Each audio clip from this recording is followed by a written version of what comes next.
Perkenalkan, nama saya Cecilia Amanda Agustia dengan NPM 2241 dari kelas manajemen 22C. Di sini saya akan menjelaskan materi hukum bisnis yang ketiga, yaitu legalitas perusahaan dalam kegiatan bisnis. Legalitas dalam kegiatan bisnis adalah aspek penting untuk menjaga keberlangsungan dan kepatuhan perusahaan terhadap berbagai peraturan dan hukum yang berlaku.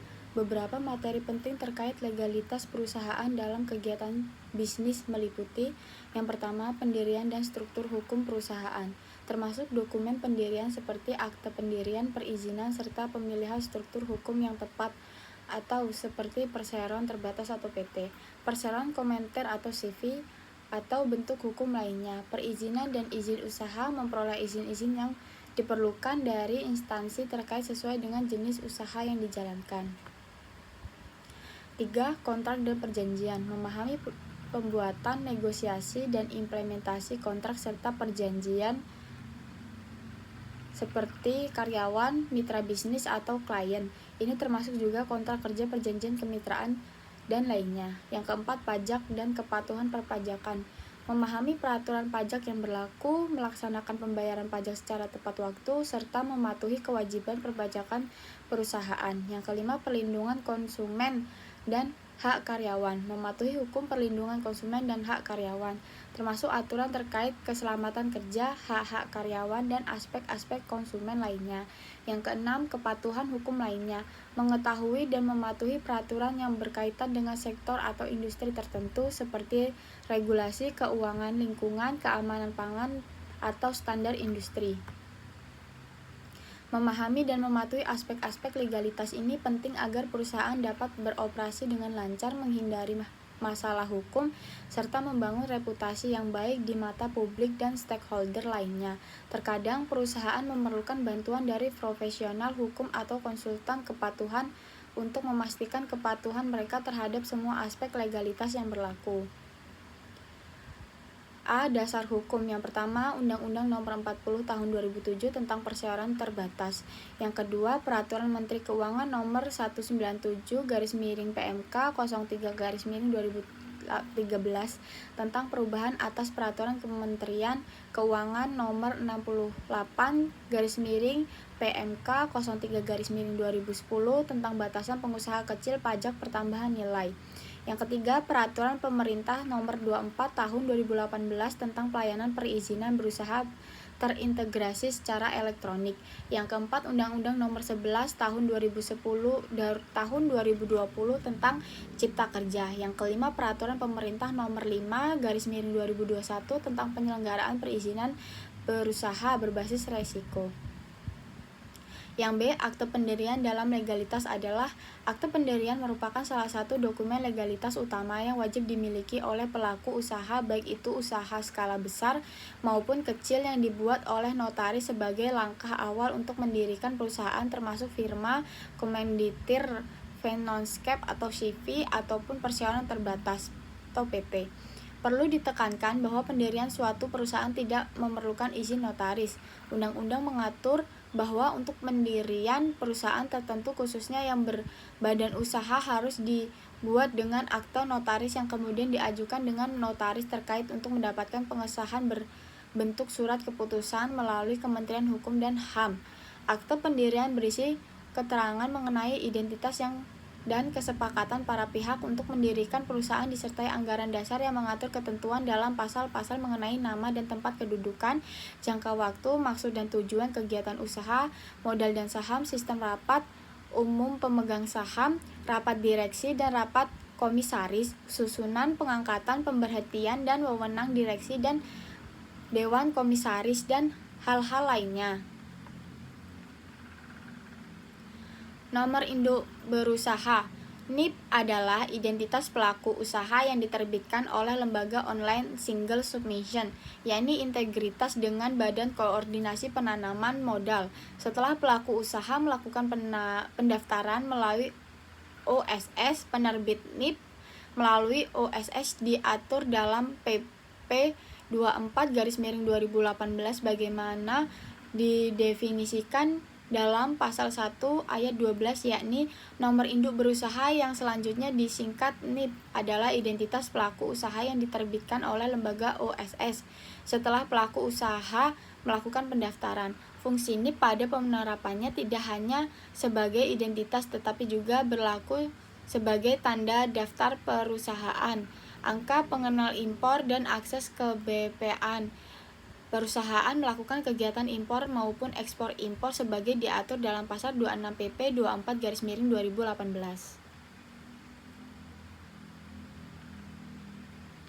Saat ini pemerintah telah menetapkan sistem perizinan berusaha berbasis risiko yang dinilai berdasarkan tingkat risiko kegiatan usaha. Hal ini telah diatur tersendiri melalui PP 5/2021 pada pasal 10. Mengklasifikasikan kegiatan usaha dan legalitas adalah: yang pertama, kegiatan usaha dengan tingkat risiko rendah berupa pemberian NIP yang merupakan legalitas pelaksanaan kegiatan berusaha. Yang kedua, kegiatan usaha dengan tingkat risiko menengah atau terbagi menjadi menengah rendah dan menengah tinggi berupa pemberian NIP dan sertifikat standar yang merupakan pernyataan pelaku usaha untuk memenuhi standar usaha dalam rangka melakukan kegiatan usaha. Dan kegiatan usaha dengan tingkat risiko tinggi berupa pemberian NIP dan sertifikat standar yang diterbitkan pemerintah pusat atau pemerintah daerah sesuai kewenangannya berdasarkan hasil verifikasi pemenuhan standar pelaksana kegiatan usaha oleh pelaku usaha. Yang D, surat keterangan domisili perusahaan. NIP sebagai identitas pelaku usaha, di dalamnya terdapat alamat perusahaan yang seringkali dikaitkan dengan dokumen perizinan surat keterangan domisili perusahaan. Pada dasarnya, SKDP menerangkan domisili hukum suatu perusahaan yang berkaitan dengan hak dan kedudukannya di mata hukum. Sejak tahun 2019, SKDP di Jakarta dihapus dan digantikan dengan NIP.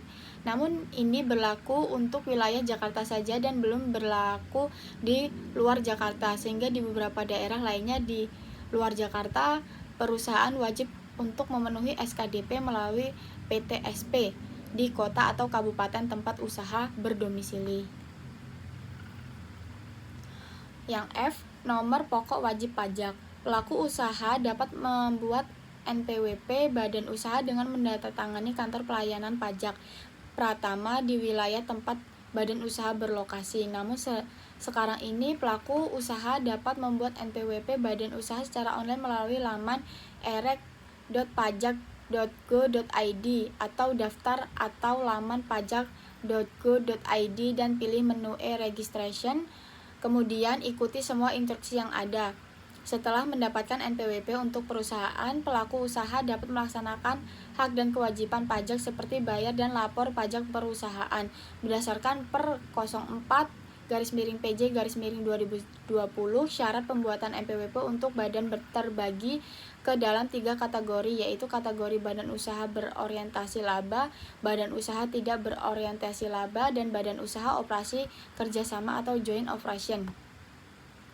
Yang G, surat pengukuhan pengusaha kena pajak.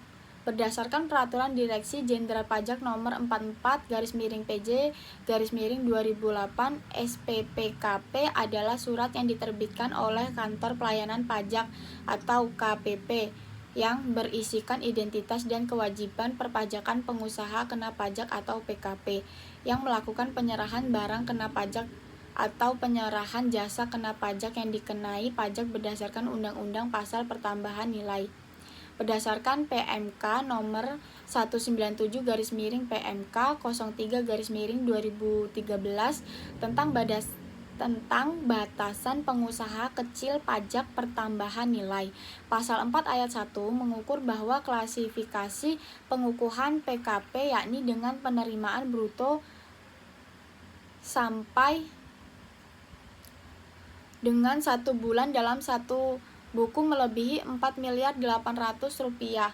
Apabila kurang dari tersebut, perlu dibuktikan dengan melampirkan surat pernyataan non-PKP, yakni untuk membuktikan secara formil yang diberi materai dan ditandatangani direksi perusahaan terkait. Yang H. Perizinan di bidang usaha terkait.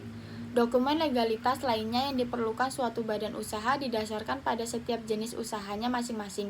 Contoh dokumen legalitas adalah usaha pertambangan atau IUP. IUP atau operasi produksi atau OP, dan lainnya di sektor usaha pertambangan, sertifikat badan usaha atau SBU, di sektor jasa konstruksi, sertifikat izin usaha perusahaan angkutan laut atau SIUPAL, di sektor pengangkutan dan perizinan lainnya di bidang usaha terkait yang dilaksanakan oleh perusahaan atau badan usaha tersebut.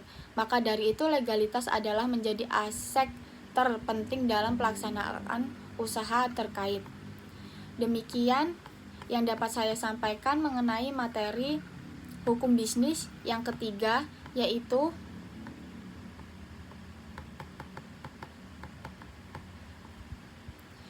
tentang legalitas pengusahaan dalam kegiatan bisnis. Terima kasih.